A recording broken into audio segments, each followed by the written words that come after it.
रोम रोम भाइयों petrol pump का हाँ पेट्रोल पंप जगह ही ना पेट्रोल पंप का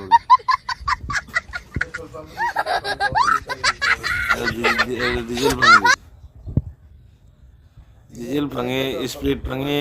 पावर फंगे पेट्रोल पंप होता है तो कहीं ना ꯑꯗꯒꯤ ꯊꯣꯜꯂꯝꯕ ꯃꯤꯡ ꯑꯗꯨꯒꯤ ꯇꯧꯕ ꯅꯪꯗꯤ ꯑꯩꯈꯣꯏꯅ ꯊꯣꯜꯂꯝꯕ ꯅꯠꯇꯦꯕ ꯅꯪꯗꯤ ꯈꯪꯕ꯭ꯔꯣ ꯈꯩꯅꯤ ꯅꯩꯕꯣ पेट्रोल पंप खत्म करो से कहीं ना मुझे हंग भी आपको क्वेश्चन है खराब हो जाएगा मैं अम्मा बहन पे आ जाऊंगा मैं इनकी पेट्रोल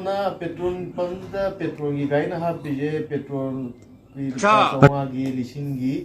और लिसिंग लिसिंग अहम की हमने डीजल की थी और तताप थोड़ा वो मतलब दार रुपये कुन की कुंठा की कुन तो नहीं है तो सी कई गिनो डीजल पंप है ना डीजल के वजह से मैं आम दे हंगता डीजल पंप है जैसे कहीं गिनो है हम ये हेक्टर थंगल लो तो यार आज के लिए फिलहाल इतना ही। आपकी तरह मैं भी मायूस हूं, लेकिन उम्मीद पर दुनिया कायम है। दिल दुखा है लेकिन टूटा तो नहीं है और उम्मीद का दामन छूटा तो नहीं है।